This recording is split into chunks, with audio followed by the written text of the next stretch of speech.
Dr. Sasson had a family emergency, has a family emergency. So Mr. Maher has graciously agreed to present the slides that Dr. Sasson prepared. A couple of important key points about the post-secondary report. We've been asked to touch on what the Common App process is, what are the benefits as well as the realities of the Common App process. We've gotten some feedback from college admissions officers, and then we also have the actual Lake Forest High School data for the class of 2022. We're always excited to shine a light on our students and our programs. Finally, I wanted to update you on some of the work we've been doing since that December's assessment report. Again, it's been a couple of months, so lots happened. We have our morning SAT prep sessions all lined up for a large cohort of juniors. We have our boot camp, SAT boot camp, ready to begin. We're currently in an ACT boot camp. And many teams of teachers have met to unpack those college readiness skills and build more explicit instruction into their classes. We had a group of math teachers over winter break who actually analyzed a released SAT. They looked at their current course pacing guides, and then they built in those skills in a spiraling fashion. Our English department has done much of that same work, and I wanted to share with you an example. So I'm about to pop it up right now. This is just how explicitly we're teaching those skills, and hopefully you can make that out. But here you see an example of a full drive that's been built by teachers, and they're actually using SAT-style questions in their warm-ups, basic literary devices, basic grammar skills from the SAT. I'm going to say again, and I'm going to say over and over again, we're not interested in being a test prep school. We don't believe in it, and we don't believe that actually it honors the qualitative work of teaching and learning. But we do believe in college readiness skills. Writing, critically reading, numeracy, they're all very important. Post-COVID, we are in a very different, but not unmanageable, but different world of having to be explicit when we teach them. That's not something secondary teachers have had to do with some of these skills. We all agree that we want to give our students as many opportunities as possible to remain competitive, which is why our educators have embraced this type of targeted support like this. There will be more to come in future reports, for sure, but Lake Forest High School has the right people leading the learning. I'm going to back up now because I see Pride and Laney are here. Let them do their celebration slide before we go on to the spotlight. Hi, guys. Hello, sorry we're all late. Yeah, we're excited to share our celebrations for last month. Starting off strong with the winter formal, we had a huge turnout, especially because we haven't had the dance in a few years now. They even had to start kicking people out at the end because they were staying till the end. So that was exciting to see, and it was candy cane theme, so there were some great decorations that we helped with as well. Yeah, and secondly, it's a new year, new semester, starting off strong. Everyone's really excited coming back from winter break, and yeah, just starting off the new semester. Okay, as well as lots of competition with our dance, robotics, basketball, speech team, wrestling, boys swim and dive, and gymnastics. They're all competing at high levels, and yeah, so a lot of people are going to those events as well. And then a big event that just happened last week was we had a signing day celebration at school. We signed 7 seniors, 7 athletes from sports ranging from swim to basketball. And yeah, it's just always fun to celebrate student athletes at school. Awesome. Yes. The winter play was last week, Thursday, Friday, Saturday. I was actually able to attend the Thursday night show. It was the Wild Dust. It was phenomenal play, and one of the teachers, Mr. Pulio, it was his last production. So that was sad to see, but I think that he has enjoyed all of his years with the plays and everything. And then for some events for the senior class that are coming up, we have a senior breakfast coming up on February 9th, later this week, which is just something fun that the senior class likes to do before school. We bring in a bunch of food for just the seniors, like bagels, Einsteins, fun stuff like that to celebrate the senior class. And we're also in the middle of a cereal drive, which is like a little competition amongst the senior study hall periods, and whatever period can bring in the most cereal boxes will win a pizza party. So yeah, that's something fun. Also, the talent show is coming up the 23rd, 24th, and 25th. They already had the auditions and everything, and now they're practicing, getting ready for the show, which is going to be a lot of fun. And then a big celebration that just occurred, I think, this past weekend was our cheer and dance team just won state, and then they just got back from their national dance competition at Disney's ESPN Wide World of Sports complex, and they placed 4th and 8th, which is really amazing. Everyone's super psyched about them and happy for them. So yeah, Those are our updates. Awesome, thank you. Thank you, ladies. Yeah. So Mr. Pulio was 29 years. Yep, and I talked to him yesterday. I think his birthday might actually be today, too. But I talked to him yesterday, and he said that, I don't really want a big deal. I don't want people to make a big deal. But on Saturday, there was a big event that was planned for him, and something that meant the world to him. All the students who returned flew back for his last show. He had a lot of good memories that night. He has a lot of fun stories, too, about Lake Forest High School. So it's fun to learn from that legacy group. We have 13 graduating. They call themselves the graduating class, our 13 retirees coming up. So thank you, and thank you for honoring them as well. It's important to know that the dance team also, there were 250 teams competing. So 4th in Palms and 8th in Jazz. That's an amazing accomplishment. So thank you. Now, without further ado, let me get to, okay. So speaking of the right people, I've got my joke in a minute. Today we will hear from our science and math departments as they spotlight again that the extracurricular activities and curricular offerings. I think that you will find that their problems always have solutions and that they do have chemistry. Get it? Without further ado, Dr. Abrams and Mr. Summey.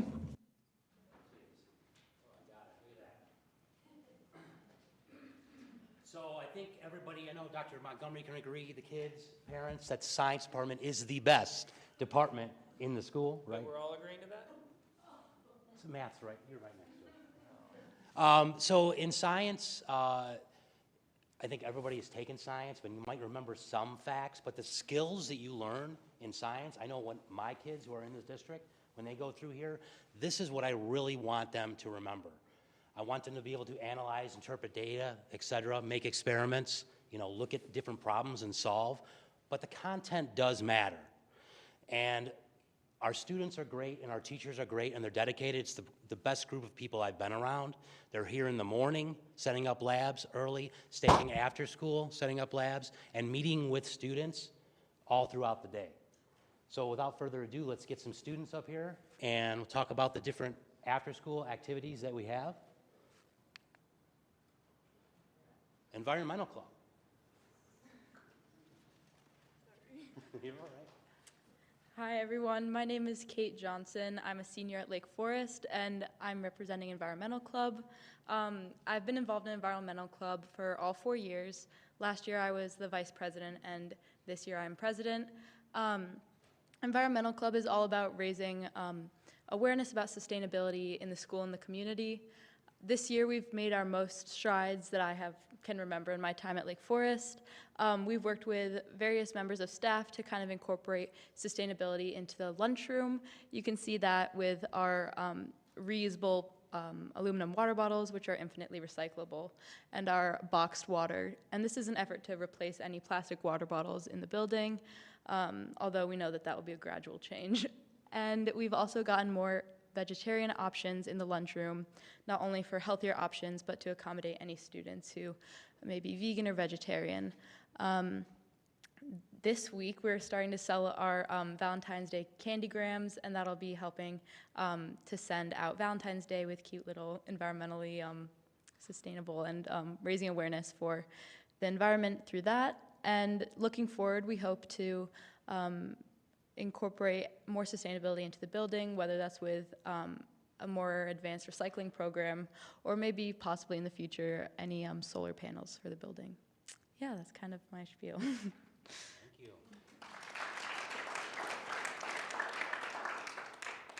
Oh, there we go. Next, we have Science Olympiad. Ms. Kopecki. Hi, I'm Lena Kopecki, one of the Science Olympiad sponsors. My student volunteer couldn't make it, unfortunately, tonight. But just in regards to Science Olympiad, we're a STEM competition, both national and state levels. And we do different events. It sounds kind of boring that they're study events, but there's actually building events as well. And they're always within teams and groups of 2 usually. And so we cover all the basics. So we've got life science, earth science, a little bit of physical science and technology and engineering.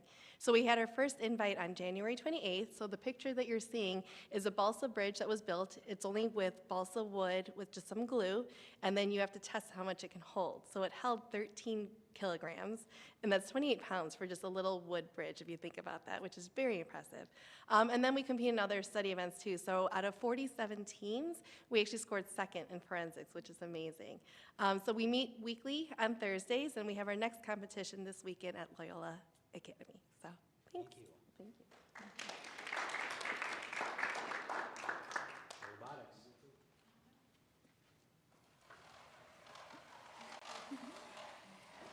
Hi, I'm Sydney Karajas, and I am a junior. And I'm Evan. I'm also a junior as well. We are this year's robotics co-captains, and this is our robots. So each year, robotics, we work to complete a different challenge. And this year's challenge, which you can see in some of the pictures, was to take cones and stack them on top of different height poles or low junctions. And we compete with different teams across Illinois, different high schools, different organizations. And yeah, we have a ton of fun just building. We have a really great team, and we make sure that we try to teach everybody everything we can, and no experience is needed, which is honestly one of the really cool things about it. It's all building, design, marketing, and programming. But yeah, anything else? I mean, there's also a club aspect as well. I mean, it's not just a team, but I mean, kids that come there, I mean, people have their own interests. I mean, if they have an interest with, their own projects, whether it be electrical or something physical, they can come to club, and members of the team like myself, or anybody else there that has experience can help them solder, do anything that they need to do. Because, I mean, we share that interest, and we want to help as many people as they can. So it's not just a competitive team, but it's also a club aspect as well. Yeah, and then these photos are from some of our last competitions. This one here was actually right after we set our new record, which was a really fun moment because we were not expecting to do that. But yeah, those are just photos from throughout some of our past competitions.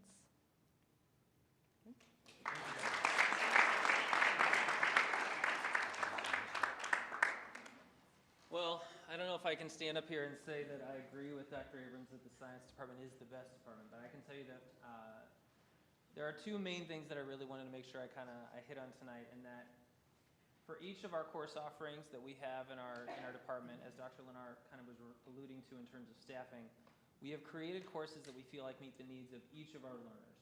And so we feel like the goal is to provide coursework that can take any student that comes into our building and give them 4 years to grow. And I think that many of what you see here reflects the values and the interests that our students have. And it has shaped our course offerings, but as well as the clubs and activities that they've chosen to engage in. And so rather than have me stand up here and tell you about all of this, I think it's probably better to hear it best from the teachers and the students that are involved in each of these things. They're going to share a little bit about some of these programs. So Dr. Aronson, you want to share a little bit about this? Hi, I'm a computer science teacher. We have 5 different computer science classes. We have AP Computer Science Principles, which is an intro to digital thinking with programming and data and the internet. Then we have AP Computer Science A, which is college programming in Java, basically a semester of college credit. Then we have, and this is where we distinguish ourselves, we have a year after that, which is called Advanced Computer Science Honors, which is basically a data structures and algorithms class that you would take in college. And then we even further, much different than a lot of other high schools, we have a year after that, which is writing advanced apps. And then even next year, we have a year after that, which is a 4th year, which is going to be studying like AI and neural networks and things like that. So we really distinguish ourselves from a lot of other high schools who maybe have principles in AP Computer Science A. Now, the third-year class wrote apps first semester, and they entered them into the Congressional App Challenge, which is judged by Brad Schneider, and we had the winning team and 2 runners-ups. So we basically came in first, second, and third. So we have the winning team here, which is, they'll describe the... Hi, I'm Connor Cafelda, I'm Ashley Kime. and we are this year's winners of the Congressional App Challenge with our app, Negative Headspace. Now, we believe that everyone in the world has the capacity to do good, but they don't necessarily know how to go about it. We're lucky to have a community that emphasizes the importance of activism and volunteering, and we're constantly provided with opportunities, but that isn't true everywhere, so we want to go beyond the scope of the North Shore. We created our app with the goal of bringing attention to problems throughout the world and informing our users as to what they can do to make a difference. In order to reach a wider audience, we wanted to write this app for your phone. To do this, we had to learn an entirely new coding language, Swift, along with a database known as SQLite. Our app pulls information from the database and provides an intuitive interface that allows the user to view a random topic, sort by category, or sort by severity. Each topic contains a thumbnail, a description of the issue, sources, and what can be done to help. We hope that our app can make a positive impact around the world. Thank you very much.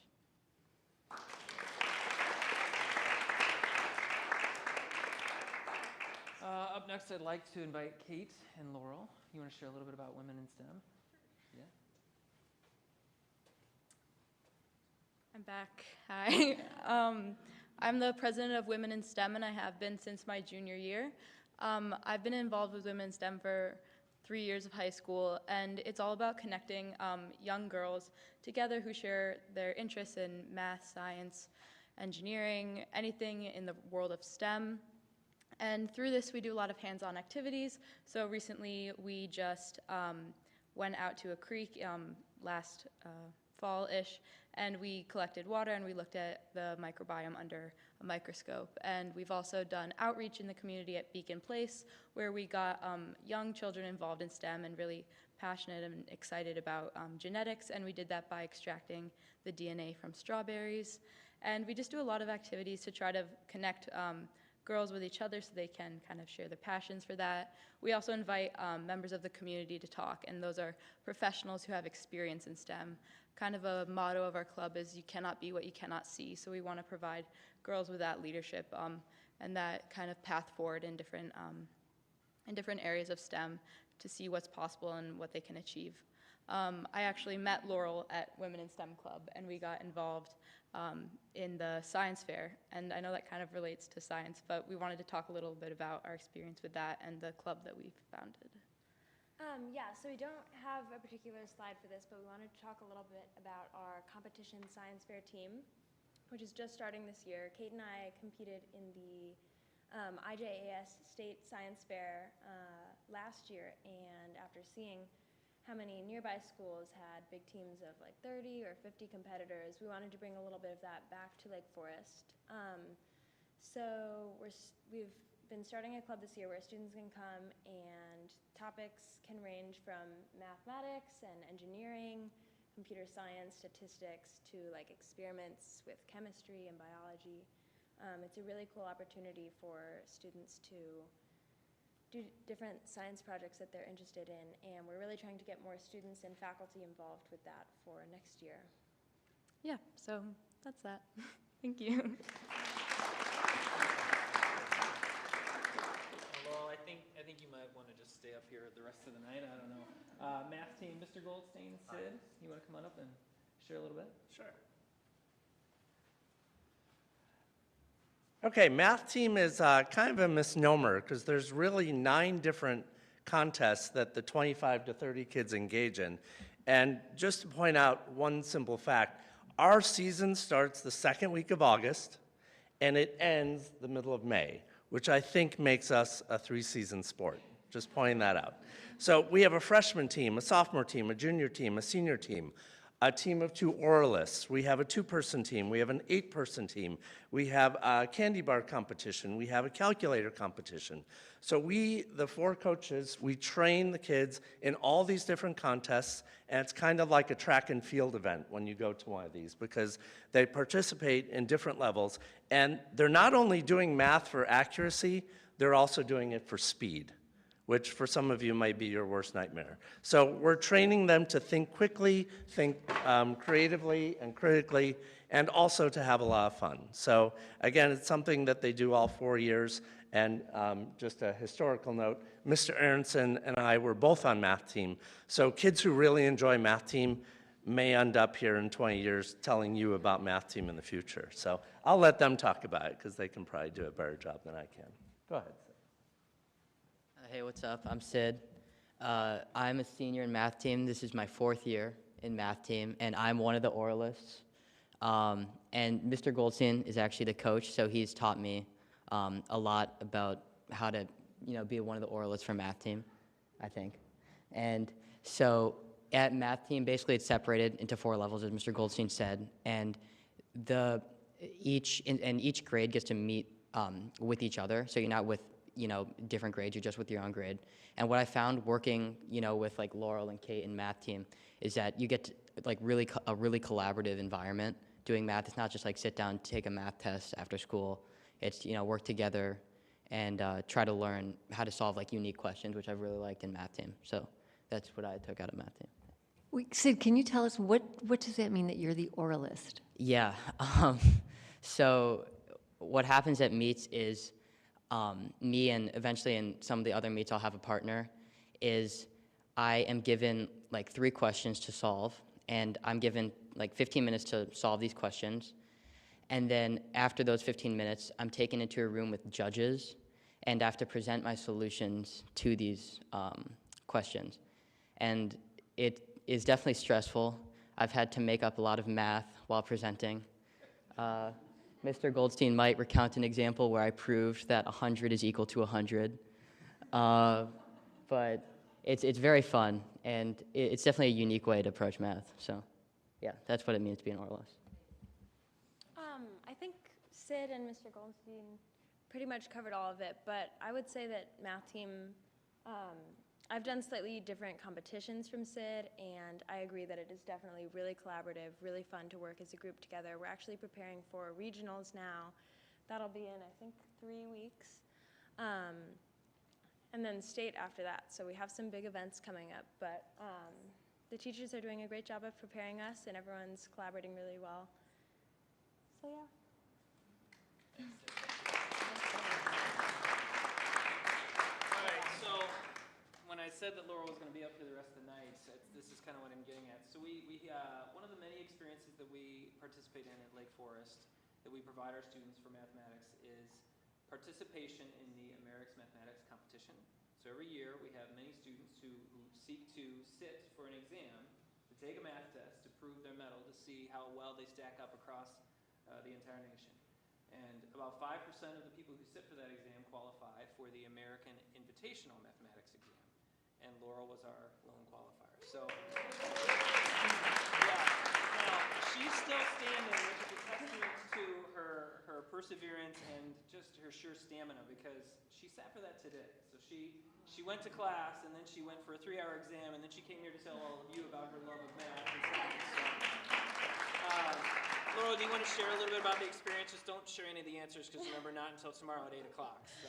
Yeah, absolutely. I actually think that I would say that math team and these AMC tests are kind of fun problems. They're definitely really hard, and today sitting for that 3-hour test was really difficult, but they're definitely really interesting, make you think kind of problems. And I've done the AMC all 4 years at Lake Forest. This was the first year that I qualified for the AIME one. But I think it's a really great opportunity. I hope that students continue to get involved with it every year, because I think that they're kind of fun, and it's definitely difficult, but I think it's a really good opportunity, and it was just really exciting to qualify. So I hope that people continue to do it and get that opportunity. Thanks, Laurel. Congratulations. The last program I wanted to shine a little light on is a program called Strategic Math, but as I've said throughout the evening, I think it's probably better to hear this from the perspective of students and from the teachers in that space. So I think I pressed this, not this one? Hit the play. Hit the move next. This guy? Yeah, there you go. All right. In math, I used to feel like I was really struggling. I hated math. I did terrible on it. I found it hard, confusing. Math was a real challenge for me. I was failing. I've always had a lot of trouble with math. So what is strategic math? Strategic Math 1 and Strategic Math 2 are classes that are to be taken with Algebra 1 and Algebra 2, respectively. Our students engage and work parallel to the learning targets of their algebra course. We designed this strategic math work to draw student attention to mathematical structures, regularity, and repeated reasoning. The most important thing that we do is give the students the confidence they need to be successful. A number of our students come into class with preconceived notions that they are not great at math or tell us how much they dislike math. It's our goal to change their mindset by the time they exit the course. Strategic math, we examine the structure of problems. Work is structured in a way that I see the patterns better. Your method way, like, that it's not always the answer. So now that I see like structures of certain problems, that can like help me learn different problems and help me learn more so I can do harder problems. Try to break it down because that's what my teachers taught me to do. In strategic math, we work on worksheets that are separated into different sections so that we can work on the problems part by part. When I'm given a problem I'm not seen before, I have a plan of attack. When I see a complicated problem, I just stop and think about it for a second, and usually I just go for it. I'm starting to understand that the math actually makes sense. I think I'm actually like enjoying math now. The class is really relaxed, but also hard workers. We help each other if we need help from one another. I'm not really like afraid to not understand things in your class because everyone's like friends with each other in that class, and we all talk to each other. And like if we want to be left alone, we'll leave each other alone. We have a good amount of independence in how we engage in the work. In Algebra 2, like, I find the math like actually very enjoyable. Like, I understand it more. Yeah, I'm very proud. I think I've been doing very well. My overall understanding of math. I'm proud of my grades these days. I feel more confident in my work, and I've been getting better grades, and I just got an A- on my last test. And I'm really proud of what I can do. I feel like I've grown a lot. I am very proud of myself, of where I am right now. So strategic math is a little bit of a reflection of a specific course that was designed to help get the students where they needed to be.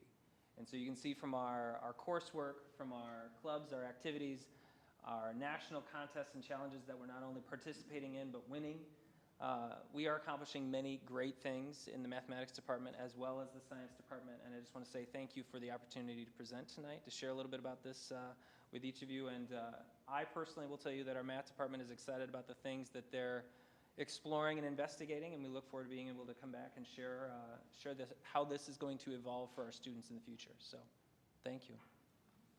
Thank you for being here. Thank you for being here. It's so interesting for us to be able to hear directly from our instructional directors, and thank you for bringing the students. That just makes it all make sense, right?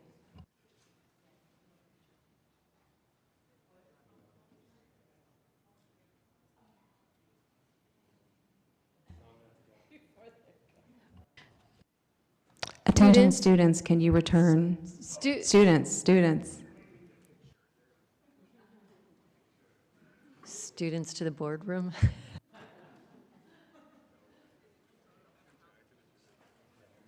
Could we get a picture with you or of all of you? We don't have to be in it.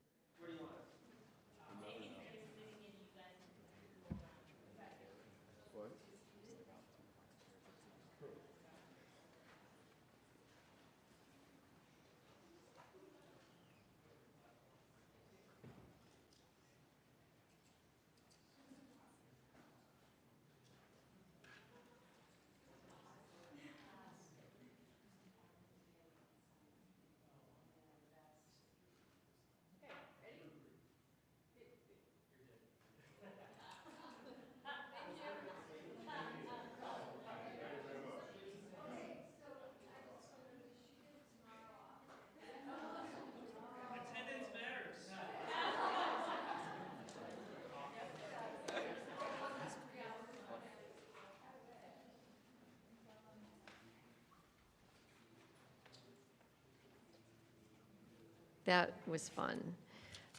We are now moving on to public participation.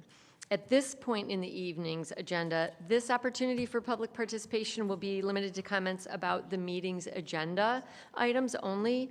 Please hold any other comments until our next public participation opportunity, which will occur a little bit later in tonight's meeting. So if you have anything that you would like to address the board about that is regarding our agenda this evening, I invite you to step to the podium and introduce yourself and share your comments. Okay, seeing. Oh.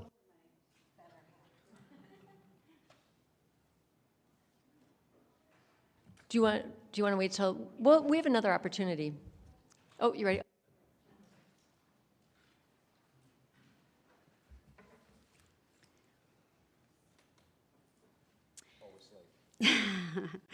Good evening. We are Laura and Don Adams, parents of 4 and advocates for adoptive families and quality and safety in our schools. In December, I reported shocking DCFS data showing Lake Forest High School has the #1 rate of mandated reporter calls on the North Shore for the last 6 years by a rate of 2 to 14 times more than any other school, with 90% being unfounded. Tonight, I'm here again to report new DCFS data shows this year Lake Forest High School is once again the highest caller. In fact, this year our school is on track to have the highest number of calls. You know what? Can you hold your comments until the public comment that is not tied to the agenda? Because that isn't on the agenda this evening. We have 2 portions of public comment. This is agenda related. So if you would take your seat, we'll give you an opportunity later on the evening's agenda. Thank you. Okay, we are going to move on to the post-secondary report. And so, Mr. Maher, I know you are stepping in for Dr. Sasson, who is out with a family emergency. So thank you for being here on his behalf and joining us.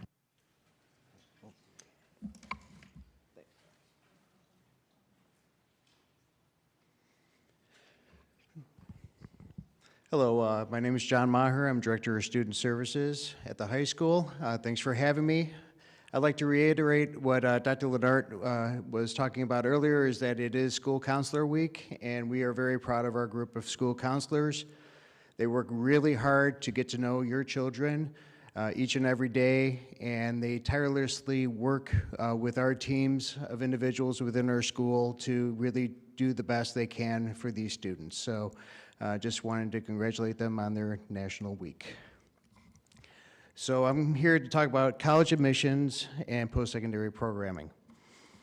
And I'll try to do Dr. Sasson's presentation some justice. So this is a little bit of a long report, but the long report was given to you, by the way, earlier. I'm going to try to give a brief summary of the national landscape of college admissions and what we do at Lake Forest High School to help prepare our students to apply for college, to get into college. Anecdotally, my stepdaughter graduated in 2019, and all I keep hearing from her is how prepared she has been, particularly her writing skills. That's what she talks about, that she knocks it out of the park compared to people around her. So we're going to talk about, some common application information. So what we have is that the new thing in college applications is a common app. So it used to be really difficult to fill out a lot of applications. Each school had their own separate application. It got really tedious. It also prevented a lot of students from filling out particular applications to school because they could only do so many. The Common App has really opened wide that gate. Almost it has become a floodgate. So in seeing some of this data, you can see that first-year applicants, there's been a 26% increase. Total applicants, there's been a 41% increase. And the number of applications per student, there's been a 12% increase. So I personally have heard of students applying to 20, 30 plus schools. Now the trick is that that's where the logjam comes in. It's not an excuse, it just is the landscape of things, is that those students say they apply to 25, they get into 20, those colleges are holding those spots until that person decides. So it does create a bit, as I said, of a logjam. Underrepresented minority applicants, there's been a 32% increase. Students who claim to be eligible for the Common App waiver fee, there's been a 54% increase. And international applicants, there's been a 63% increase. So colleges are continuously looking for diverse students.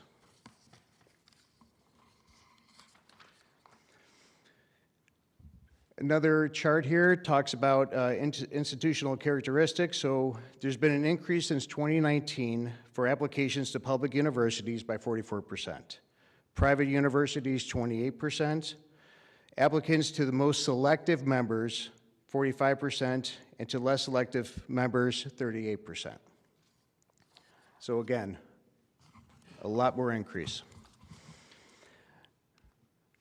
So applicants reporting, submitting standardized scores. So especially post-pandemic, a lot of schools said tests are optional, test scores are optional, ACT, SAT. So the class of 2020 reported 78% sending in test scores. Pandemic, 2021, 45%. Class of 22, 51%. Class of 2023, currently it's at 48%. So, what this is stating is that it's really going to be interesting to see what the landscape is going to be for the next 5 years. Is it going to be colleges are going to continue to say that test optional scores and just come and apply, or are they going to slowly start cracking down and asking for more test scores from our students? We're not quite sure where that's going to land, but it could change the way applications go. So this is some reflections from some admissions officers. What we decided to do is kind of pick out Dayton, University of Illinois, University of Wisconsin-Madison, and we also have Purdue. So these are all schools that are in the top 5 lists of applicants, Lake Forest students going to these colleges. So Dayton University, they had talked about that the deadline of regular decision to apply to the business school was full. So by the time you could apply regular decision, not that the regular decision was ending, the beginning of regular decision, their business school was already full. U of I, they had a 75% increase in applications. Purdue, interestingly, we talked to one of their counselors, and they kind of said that it was a really interesting quote. He compared it to calamari. He's like, calamari is good. It's a little more expensive. People say you should always get it at restaurants, but it's not for everybody. And just because the names are popular, because maybe your friends are applying, doesn't mean that you need to apply, again, to the 20 schools, to the 25 schools. That you should really try to apply to the schools that would be good for you.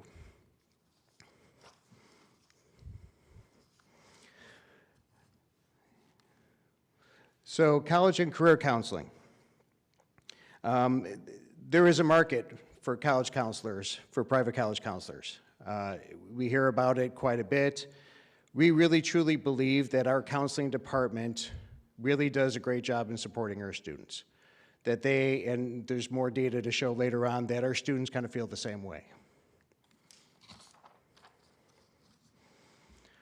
What our counselors do, they hold counseling seminars. So they do pretty much once a quarter, freshmen, sophomores, juniors, seniors, and they do them in small groups. They go into the classrooms. The English department is great and allows us to use their classrooms, and we go in there and we talk about all these different types of things throughout the 4 years. There's a 4-year planning in Naviance. That happens right away freshman year.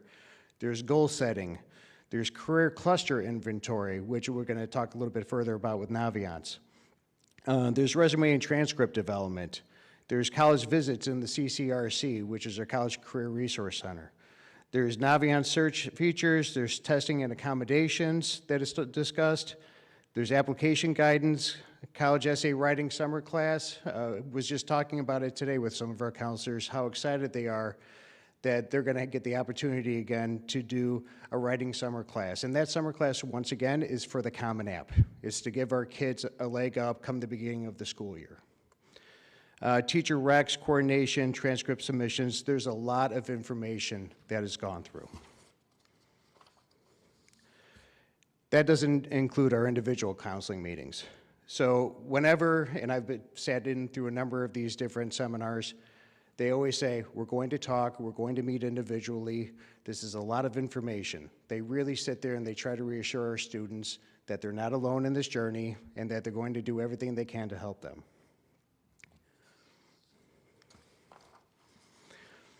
So we really believe in data-informed guidance. So Naviance is our college and career readiness system. We input a lot of data in there. Every high school inputs a lot of data. What it does is it builds out scattergrams for our students. So one example would be ACT plus your GPA. These are the schools that you potentially could get into. We always talk about reach schools. We talk about safety schools. We want students to go where they feel like they're going to best be. We want them to apply to it, but we also want them to understand the landscape of things. Naviance also, there's admission contacts. They tell you what the cost of the schools are, financial aid, the number of students that applied.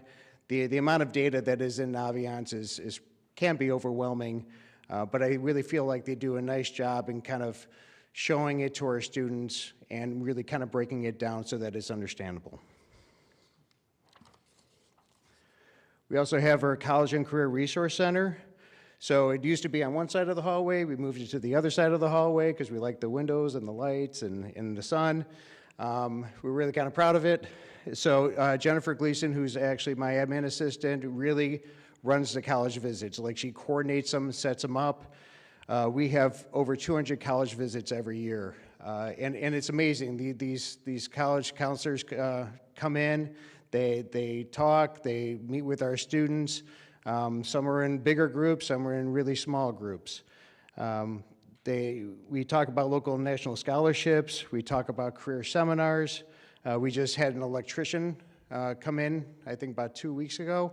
A friend of a friend comes in. He's actually brought his dog for puppy cuddling before, and he's an electrician, and he talked to a couple students in the College Career Resource Center. So it was really great to see.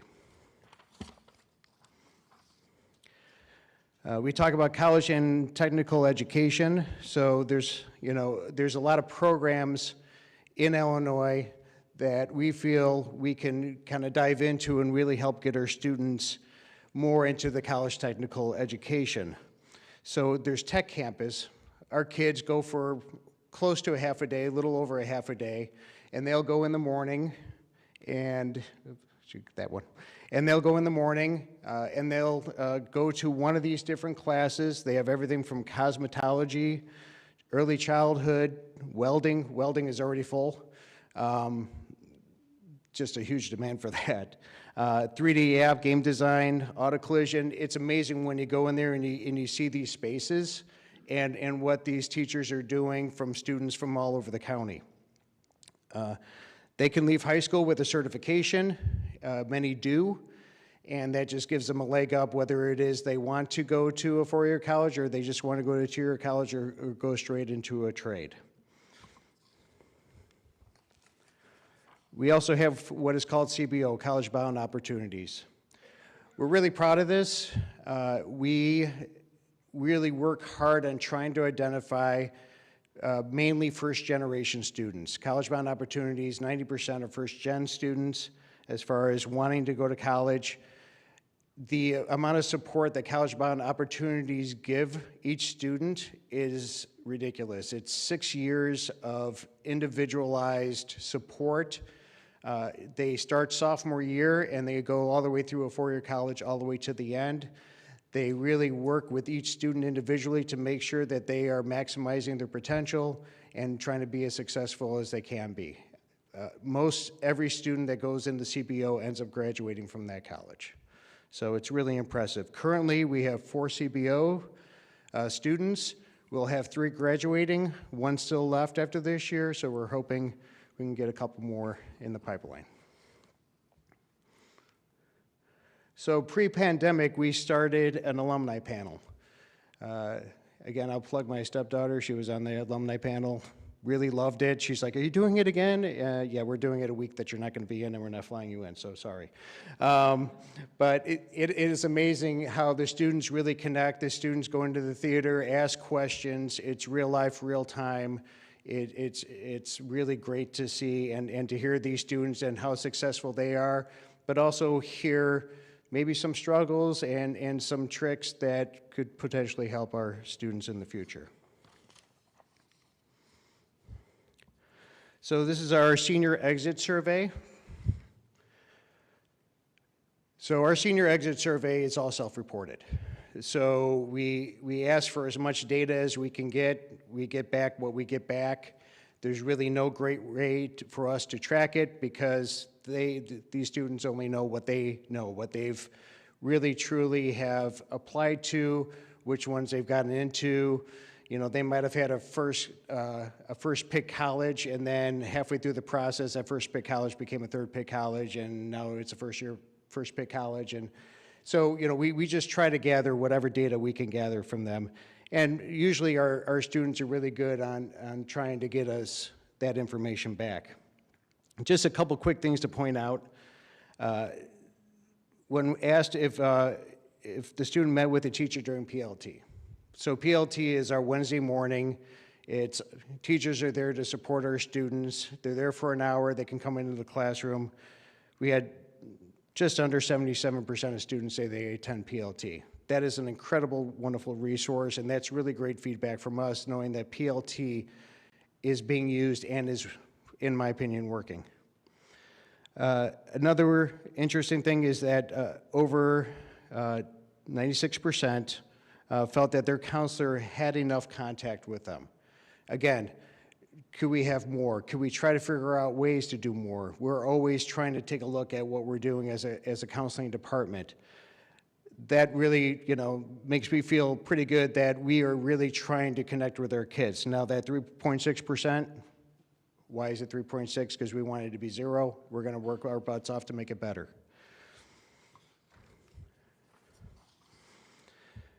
This is, again, kind of some more detail as far as how Naviance helps.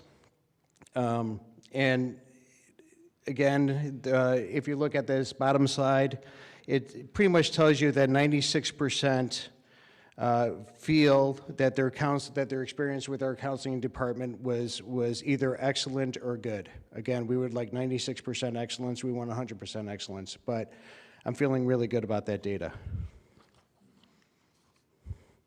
So where did the class of 2022 go? So just under 94% attended a 4-year college, with 1.5% attending a 2-year college, and that's out of 333 respondents. We're all over the place. We're all over the map.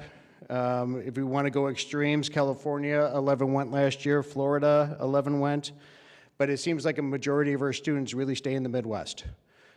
28 in Wisconsin, 56 in Illinois, 55 in Indiana, just our neighboring states. So it really kind of shows that our, you know, and we are lucky. We're in an area of the United States that has incredible colleges and universities. Our institutions are amazing in the Midwest, and I think our students really take advantage of that.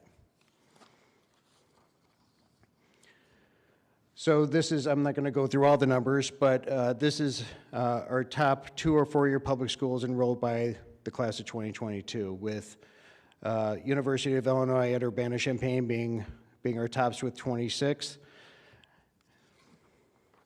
Top year private school, Boston College, we had 9 attend there.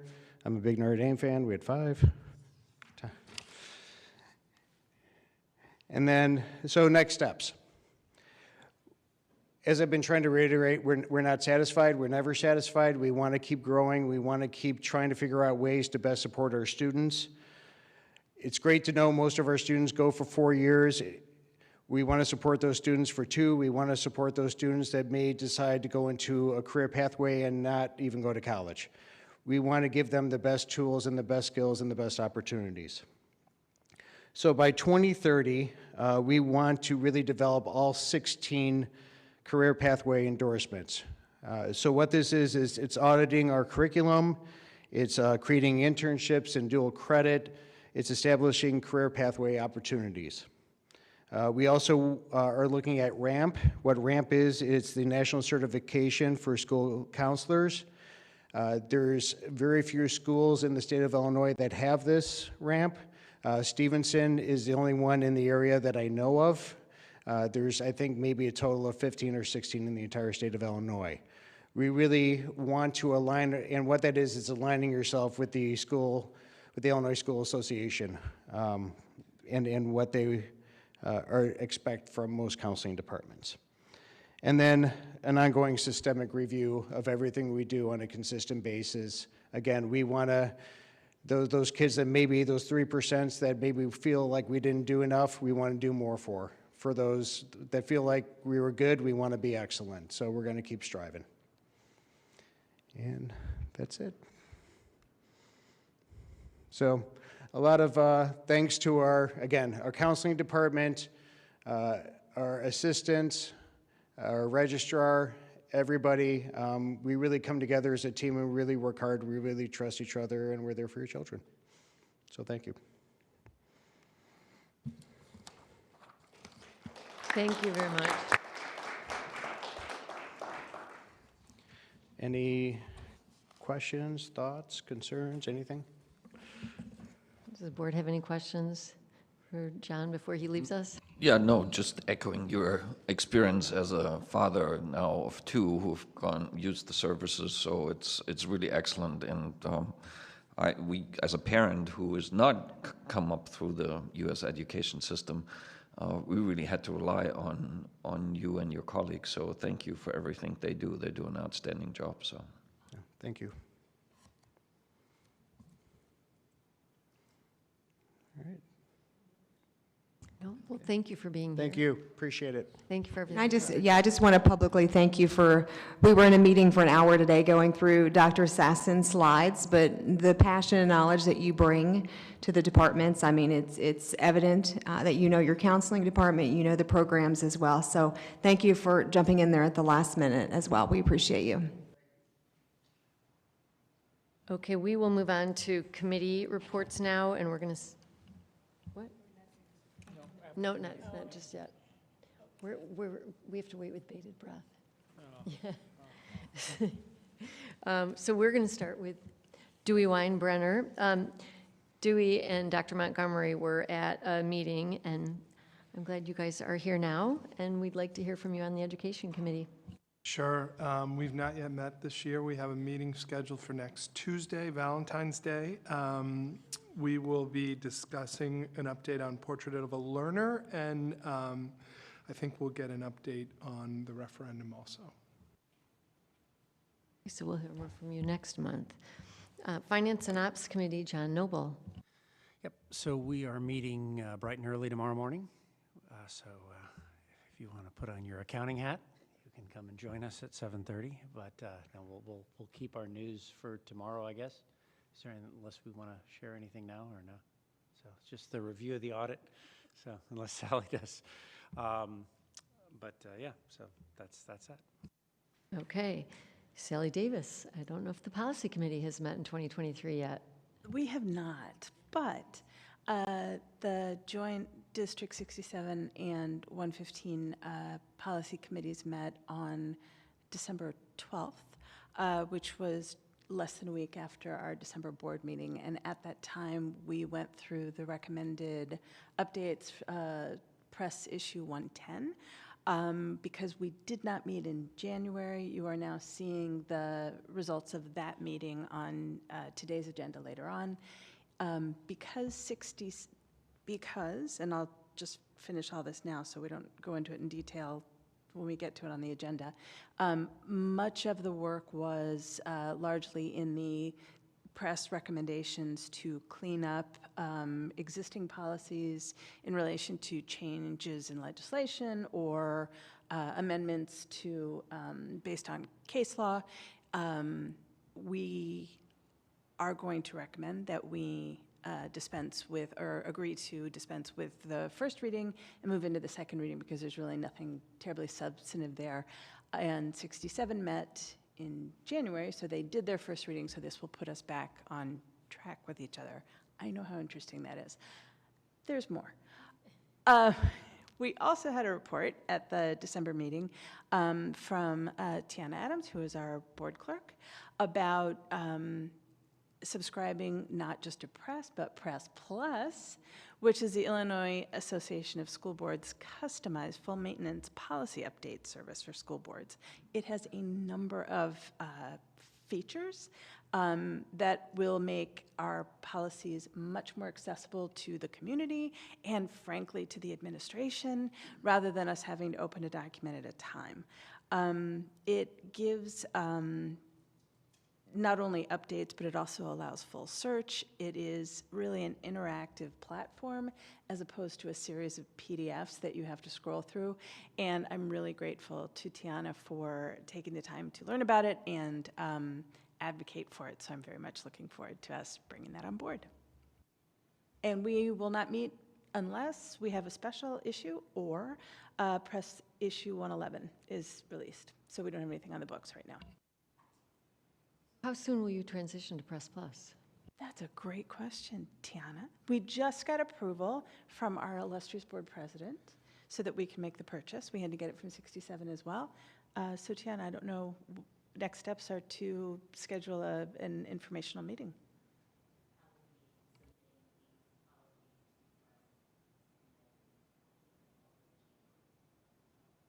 I know how much you're going to miss the 3-ring binders that you were using in the boxes under your desk to maintain our policies, so as soon as possible.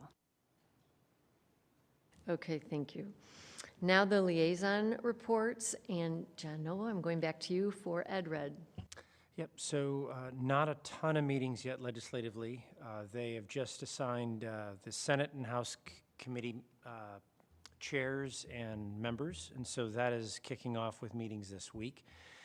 There are 4 initiatives that I've highlighted that are in play right now that are initiatives on EdRed that I sit in some of the meetings and some of the committees. So clear and present dangers, TIF reform, the mandate trainings, and a remediation data sharing. One is not there yet is some work on special education committee that is still happening in committee meetings that I'm attending next week, I believe the 17th and whenever the other date is for the special education. So those are committee meetings. I think it's every month to 2 months with EdRed, but they've got some nice initiatives, and I'll just continue to update as we learn more. But we're doing things, whatever. That's great, thank you. I know how much time you invest in this work on behalf of the board, so thank you for that. John Venson, True North Educational Cooperative 804. Thank you. As usual, Dr. Schneider has presented a succinct summary of the meeting. A couple of highlights. The 2022 audit was clean, which we're all happy to hear. They are continuing to work with financial planning, facilities planning, and strategic planning. 2 of the issues probably that are most concerning to the True North Cooperative right now is from the facilities planning side is how the cost of Part 2 of their facilities planning is going to affect members of the cooperative from a cost standpoint. And I know they have been meeting with leadership from each of the members to discuss that and see how that can work out going forward. On the strategic planning side, the difficulty is planning what they call guaranteed priority placements. That's where those are spots assigned to cooperative members, and balancing those spots with the cost of having those spots promised and not being used, how to shift those, and then using the historical and anticipated future needs and allocations. So that will be ongoing also with discussions with the leadership of the members. Great, thank you, John. And Dave Burns is not here this evening, so we will look forward to an update from him on the parent support organizations at our March meeting. Now, I would like to turn the meeting over to Dr. Montgomery for the superintendent's report. Thanks, Jenny, very much, and I apologize again for my tardiness. I appreciate President Zinser allowing both Dewey and I to attend a meeting off-site at the start of the meeting, or actually in between the workshop and the start of the regular meeting. So I appreciate your patience, and I'm sorry that I missed the presentation. For tonight's report, I'm going to cover 3 topics, and I will try to be brief. The first one is on a strategic planning update. Second is the referendum, and then the third one is just some activities that I've been engaged in outside of the day job in terms of advocacy and contributing back to the field. With regard to strategic planning, we are moving finally, I would say finally, thankfully maybe is a better word, into the final stages of the process. It seems like a long journey in that we started the Portrait of a Graduate work last spring, and I think I proposed an idea to you fall of the first year of my tenure.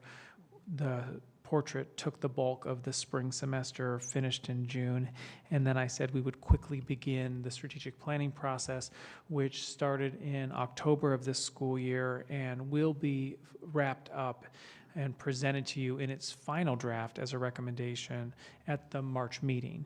In February right now, we are doing final reviews with the school improvement plan or committee, as well as the board, the cabinet, and the design team. So it has been an iterative process from the original drafts that the teams looked at 2 weeks ago, both in 67 and 115. They have changed in a big way. Each time we are editing and improving, and I'm excited to share the final product. I think the most recent update of both plans, 67 and 115, will be released tomorrow to the design team and to the board, and we are wrapping up the process to make the March 7th deadline for 115 and the March 14th deadline for 67. If you look at, this is just showing you where we move from October 6th all the way to March 7th. There have been 2 groups that have been meeting. One has been the design team, which is a cross-section of about 50 stakeholder groups across the 115 community. There's a separate one, or 50 individuals for the 67 committee. And then there are 2 writing committees, one for 67 and 115, who are taking all of the feedback from the design team and putting pen to paper.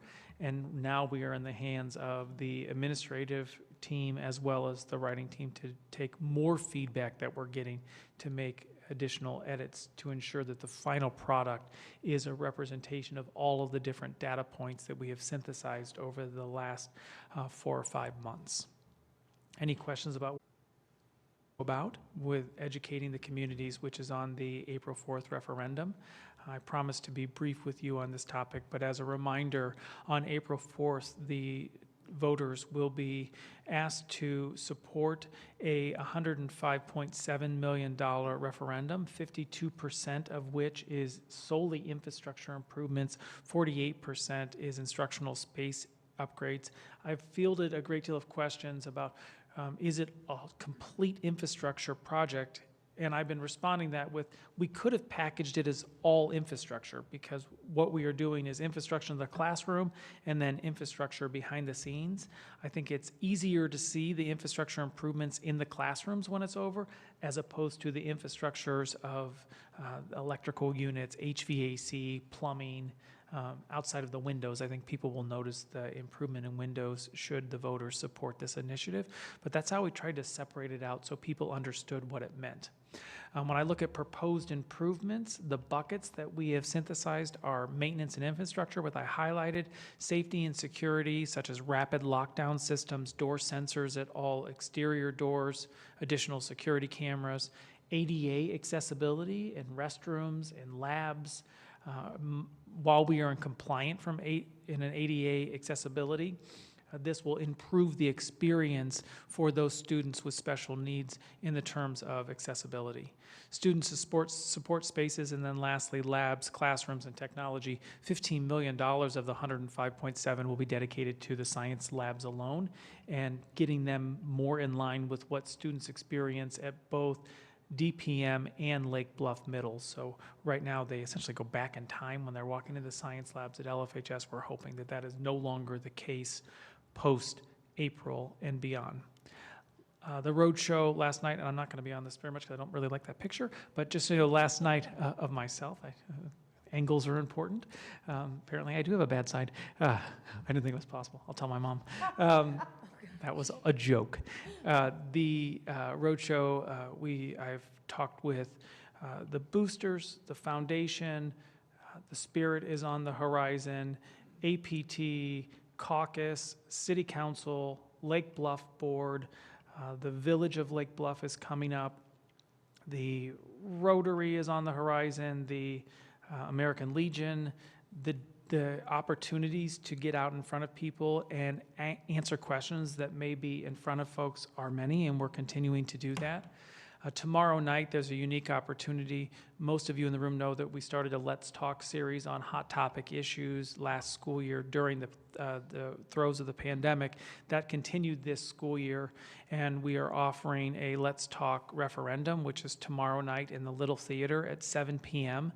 There will be building tours before the presentations, starting at 6 o'clock, and the presentation will begin at 7.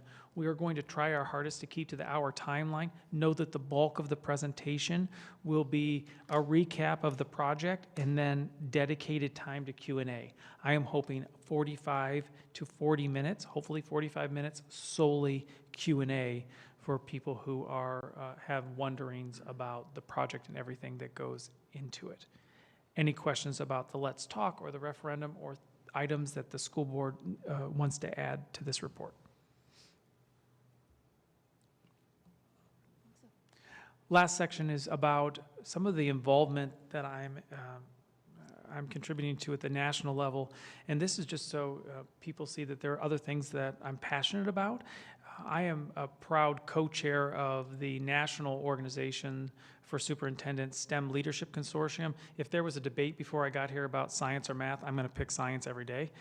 Science is my passion. I was a high school science teacher before I moved into administration, and I am excited to co-lead and look at STEM advancement across the country and talk to different districts and superintendents and leaders around what is innovative across the country and bring stuff back, as well as share the amazing things that are happening to us.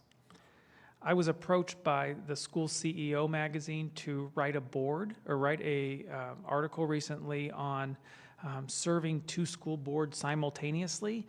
That is rather novel across the country. That's not a normal experience in many areas. So I was approached by, could you share about board relations, how to create successful environments, which I would argue I hit 50% of the time. I try really hard.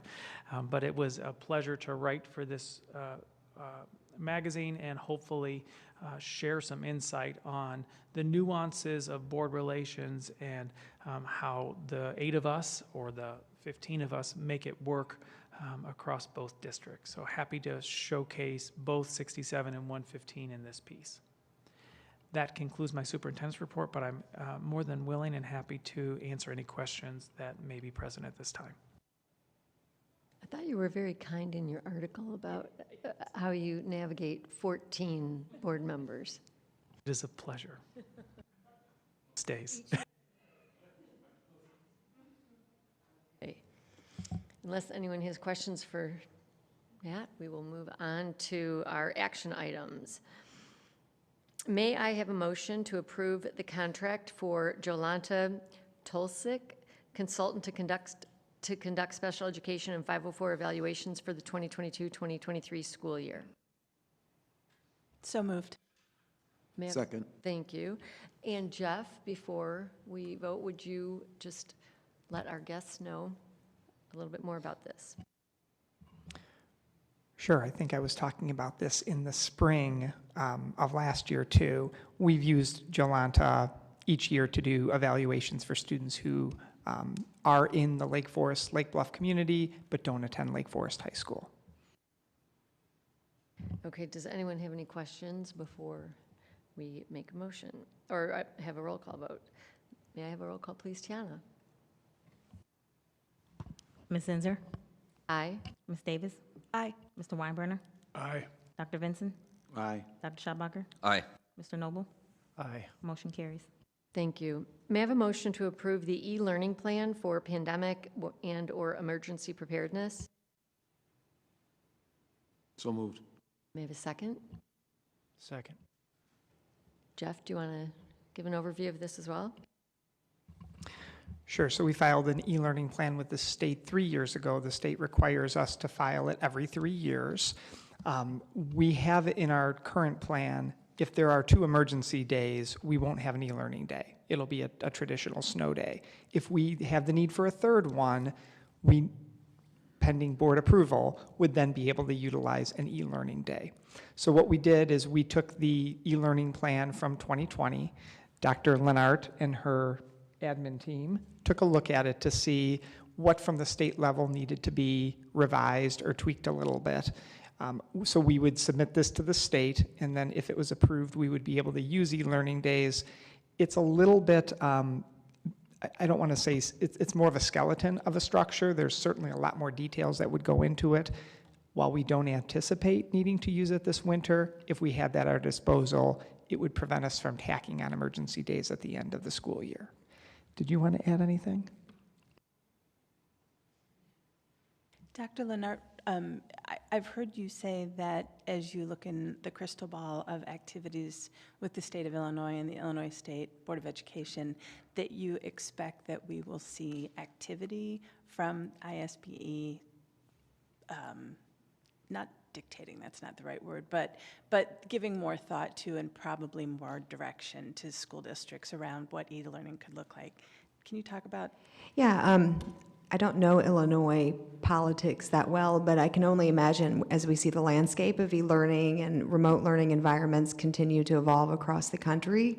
We see a number of states who are starting to not regulate, but sort of regulate, dictate what those environments might look like. I think if you would have asked us 5 years ago, we couldn't have imagined that we would even be having this conversation. So when I look at the criteria that Illinois has released for creating these e-learning plans, they're pretty vague. Questions that you have to answer are pretty vague. So I can only imagine as we see the evolution of e-learning across the country, and we really see it in the workforce as well, continue to evolve, we should be able to expect for some sort of guidance from ISBE. More specific guidance would be what I would anticipate.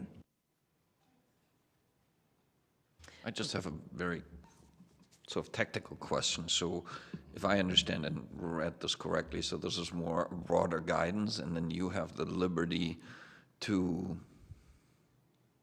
put it into practice, so to speak. So how quickly can you do that? I mean, this is if you say you want to use it for the third snow day or so, you got to do it basically overnight, right? Is that how I have to think about it, or? So I think if you look at the plan, I believe it's built in there of when they would hope to know. The student would hopefully have their one-to-one device with them, and then the teachers would need to know to set that up. So we'd need to know by the day before. It's built into the e-learning plan that way. I mean, our hope is, who knows with the, how predictable or unpredictable it is here. I have yet to see a snow day in 2 years. So even last year, after going to school one day and saying, who goes to school in this? I've never gone to school in this. In Virginia, you just throw an ice cube in the road and you're out for a month. I'm kidding. But yeah, it would need to be called the day before, and I'd have to look to see what time we would need to do that. In my 8 years here in the Lake Forest school districts, there's only been 1 year where there's been more than one emergency day used. It was the end of January, that week we had 4 in a row. So it's unlikely this year that we're going to, especially we're in February now, knock on wood. I think as we look into the future, though, as we go down the road, to Aaron's point, if things start to, whether it's legislation or if there would be opportunities to do e-learning, we would want to put a little bit more bandwidth into it to making sure if we did need to do it, it would be the most bang for the buck for the kids. We don't want to waste a day of instruction and have kids getting a day of school without really getting that instruction. But for this year, because we have those 2 emergency days, it's unlikely we'll even have to use this. Yeah, and I wasn't so particularly concerned about this year. I just know from my emergency medical services training, if you don't practice, if it happens, you will fail, right? So I think I wonder if I would ask my senior on, does he know what to do if there is a, e-learning day? I would probably get a blank stare and say, what is that, right? So I would just encourage you to plan ahead, so to speak. So to your point, we don't want to lose those instructional days. So thank you. I feel like we say e-learning and everyone panics. The second year, we're still kind of in a little bit of shock, but I'm actually a big proponent of some opportunities for students, 1, 2, 3 days a year. We see election day as an option in the future for them to practice some of these online skills where they have to actually produce, because that's the world they're going to enter. And we see that happening across industry now with work from home 2 days a week, 3 days a week. Students need to learn that skill of how to actually produce in an online environment. Colleges, there are colleges with requirements for certain numbers of their their classes to be online and virtual. So, we have to prepare our students for the workforce of tomorrow, not the workforce of yesterday. And I know that we're all sort of guessing what that's like, but we see a lot of it already beginning to emerge and take shape. To your point, though, if I call a second snow day, and I would anticipate it would be like a cold day or something, in February, we hit number 2, this team's going to have to be doing some heavy lifting to get ready this school year to address your very concern. So I think we are hoping that this is a over the summer fine-tuning, but if we get to number 2, we're going to have to make sure we are amping up communication in a bigger way and setting some clear parameters to make sure that ahead of that 3rd day, if it should happen still this winter, that we are prepared. And I appreciate that, but I 100% agree with you, Dr. Leonard, that this is the future and our kids need to be prepared. I mean, I see it in my college and I see it in my line of business. If we're not, I would not be competitive if I wouldn't offer work, right? So our kids need to know how to do that. Very good. Good conversation. All right, Tiana, may I have a roll call vote, please? Mr. Weinbrenner? Aye. Mr. Burns? I'm sorry. Mr. Noble? Aye. Ms. Davis? Aye. Dr. Schaubacher? Aye. Dr. Benson? Aye. Ms. Zinser? Aye. Motion carries. May I have a motion to approve the settlement agreement with Chicagoland Paving subject to attorney review? So moved. Have a second? Second. Jen Hermes, I know you've been wanting to talk about this. Jen. Well, I have been waiting to get to a conclusion. That part is true. So this does date back to the tennis courts here at West Campus that were installed in 2016, 2017. We've been in litigation since 2018, so a very long time. But we did have a successful full-day mediation session last Monday. Ultimately, we are keeping our retainage, so money that we held from paying out of the contract of $56,590, so we will keep that. In addition, they will also write us a check for new money for $75,000. We paid $69,000 for the repairs that we did. The over and above the repair amount that they gave us is for future repairs, because we do anticipating cracks and things of that nature due to the workmanship that we will have to deal with, unfortunately, for the next few years. So that was very helpful in our successful conclusion of mediation. And that was a successful conclusion. I know when we first started talking about this, nobody knew how it was going to play out. So thank you for everything you did to make this possible. Anyone have any questions? Okay, Tiana, could we have a roll call, please? Dr. Benson? Aye. Mr. Weinbrenner? Aye. Dr. Schaubacher? Aye. Mr. Noble? Aye. Ms. Zinser? Aye. Ms. Davis? Aye. Motion carries. Thank you. We are now moving on to our consent agenda items. May I have a motion to approve the consent agenda? What? Gosh, I'm sorry. I got ahead of myself. Thank you. May I have a motion to approve the activity bus lease extension? So moved. Second. Okay, Dr. Hermes, you again. Parisi, these are the white activity vans that you see in and about and around Lake Forest High School. We have them on 2 separate cycles, unfortunately. We have 3 vans that are on 1 cycle, and then we have 1 that's on an off cycle, and getting them on just has not seemed to work. Financially, this is a renewal lease for 3 years. As you can imagine, in today's market, even acquiring a used vehicle or keeping your lease has been a little bit difficult, but we are recommending the lease as represented tonight. It is an increase of just over $1,000 than what we pay annually now. But a significant savings by doing the longer lease, I noticed. Interesting, because 2 years that was how we would have put it in sync with the other 3 vans, and we'll go. Yeah, okay, well, I support the decision you made, and I assume my board will as well. Anyone have any questions or comments on this? Okay, may I have a roll call vote, please, Tiana? Ms. Davis? Aye. Dr. Schaubacher? Aye. Ms. Zinser? Aye. Dr. Vinson? Aye. Mr. Weinberner? Aye. Mr. Noble? Aye. Motion carries. Thank you. Now, we will move on to the consent agenda items. May I have a motion to approve the consent agenda items, including approval of disbursements, payrolls, and financial statements, August 2022, approval of Human Resources Report, approval of waive first reading of Press Issue 110, approval of Press Issue 110 second reading, minutes of a regular meeting and workshop November 1, 2022, minutes of an executive session November 1, 2022, minutes of a special meeting November 17th, 2022, minutes of a regular meeting and workshop December 6th, 2022, minutes of an executive session December 6, 2022, minutes of a tax levy hearing December 6, 2022, minutes of joint special closed meeting January 31st, 2023. So moved. May I have a second? Second. May I have a roll call vote, please? Dr. Schaubacher? Aye. Mr. Noble? Aye. Ms. Davis? Aye. Mr. Weinberner? Aye. Dr. Vinson? Aye. Ms. Zinser? Aye. Motion carries. FOIA requests. Dan O'Neill, complete. Sydney Ryan, Lake County Federation of Teachers, complete. Sherry Reed, Smart Procure, complete. Josiah Chatterton, in progress. Robert Dodson, in progress. Stephanie Victor, in progress. Jeff Brinkett, 1 of 2, complete.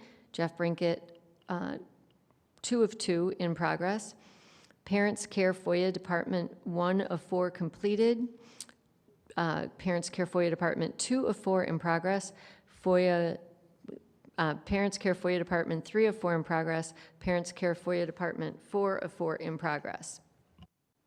At this point, the board will now hear a second opportunity for public comment, subject to Board Policy 2:230. This opportunity is for any public comment with items that were not on tonight's agenda that they would like to address the board with. So thank you for your patience, and I invite you back to the podium.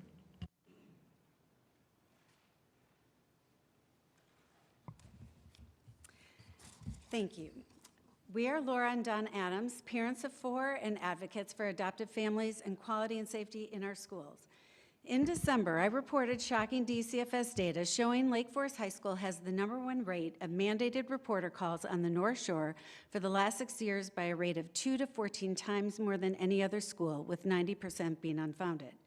Tonight, I'm here again to report new DCFS data shows this year Lake Forest High School is once again the highest caller. In fact, this year, our school is on track to have the highest number of calls to DCFS ever.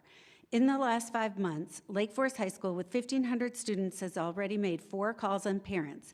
New Trier with 4,000 kids has made only 2, and Hinsdale 0.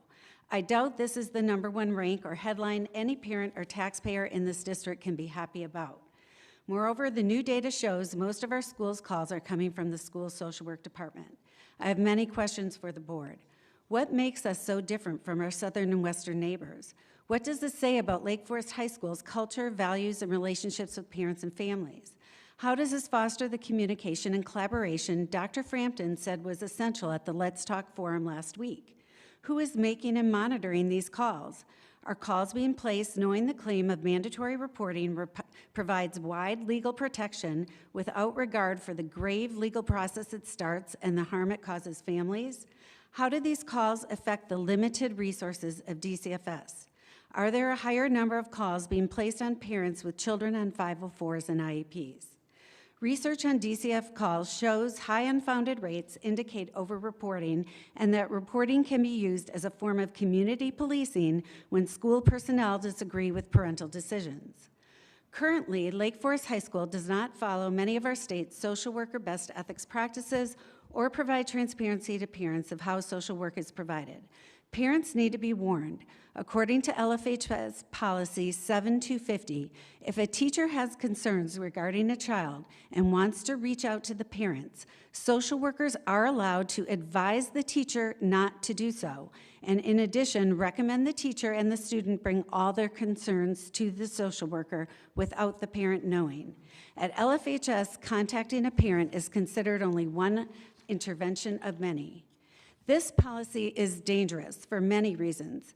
Teachers defer to social workers thinking they know a child best, but a school social worker sees only a small piece of the picture. A parent has the right to know a teacher's concerns. There could be signs of underlying learning differences showing a child needs to be evaluated for a 504 IEP. It is harmful to encourage a child to keep information from a parent. It creates a wedge between the parent and child and makes the social worker the savior and the parent the enemy. Lastly, allowing a school social worker to be the gatekeeper of information, cutting off parents while also being allowed to meet alone in a room with a student, provides an opportunity for abuse. The bottom line is a parent should never be cut out of their own child's education, period.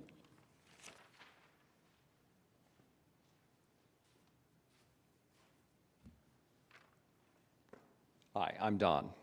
Let's look at the data. Every mom and dad with a child at Lake Forest High School needs to be concerned. Every one of our children are at risk, whether that child sees a social worker currently or not, because by law, a social worker can meet with any student 8 times for 90 minutes without a parent's knowledge or consent. According to the National Institute of Health, social work is mental health care, and it's being done in a school setting without safe policies in place. All our children are at risk, especially those with 504s and IEPs, where personnel information is shared in hopes of support, not judgment. How can parents trust district's social work department? We ask the school board to protect our children and families, change policies that cut out parents, and examine what's going on with these DCFS calls. Support the parent-child connection and let us be the loving families we are. Tonight we propose Lake Forest High School adopt a family bill of rights for medical and mental health care in our district. This Bill of Rights proposal is adapted by the State of Illinois' Foster Care Child and Youth Bill of Rights and State of Illinois' Foster Parents' Rights Act, as well as court rulings on the 14th Amendment, supporting a parent's right to make health care decisions for their children. Let's be clear, this is nothing to do with politics. It is not a left or right issue. It's a family issue and safety issue. We are not against school social work, but in place of policies and communication that includes the parents and builds strong families, not fractures them. If you don't believe me, believe the former director of DCFS, Beverly B.J. Walker, who implemented our state's Families First laws. And Ms. Walker says, and I quote, "We need to move away from a child-first lens, which is significant change from the field. Children come with adults, and they want adults in their lives so badly that the system we run need to honor that. Otherwise, we don't actually honor the child. We have to challenge ourselves on that. We need to turn the system on its head and change the question we're asking. Who does the child most need? The answer is their parents." Unquote. We need to change in our school social work department. Show us you put families first. I implore you on behalf of all our families who love our children to critically examine what is going on in Lake Forest High School and adopt this Family Bill of Rights. I now respectfully request additional time to read the proposed Bill of Rights. I know there could be some other speaker. Jenny? Can you tell me how long it is? Because we do hold them to 3 minutes. Did you? I don't object. I'm at 3. I can wait or move on. Pardon me? I didn't hear what you just said. It's about 2 more minutes. I'm Okay. sure I'm at my 3 minutes at this point. I don't have a problem with it if it's 2 minutes. Okay. Family Bill of Rights for safety, medical, mental health care treatment in our schools. Children have the right to safety, security. Number 1, children have the right to safety and security in their school, medical and mental health care. Parents and children have the rights to transparency in how medical and mental health care treatment is provided in a school setting for both individual and group work. 3, parents have the right to be treated with dignity, respect, and consideration by school medical and mental health care professionals. Number 4, parents have the right to know all teachers' concerns regarding their child's, including academic and social-emotional concerns relevant to the care of their child. Parents have the right to make health care choices for their children, including which medical and mental health care treatment professionals work for their child. Parents have the right to know the credentials, training, experience of the school's medical and mental health care treatment professionals to facilitate their choices.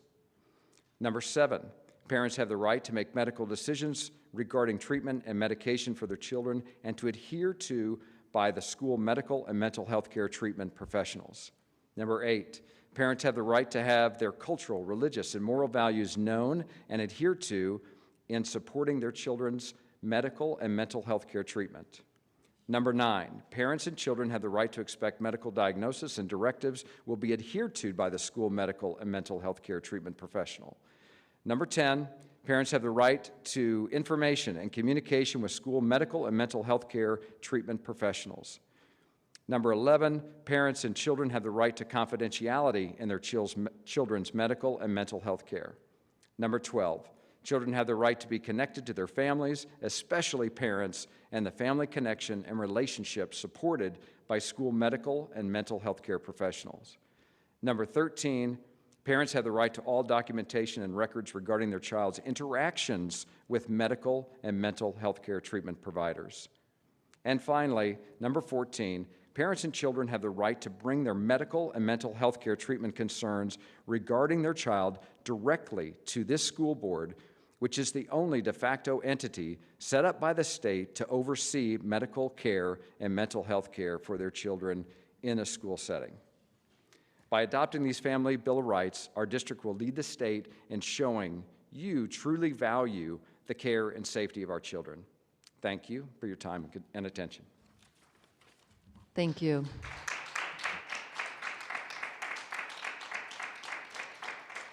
Is there anyone else that, oh, yeah.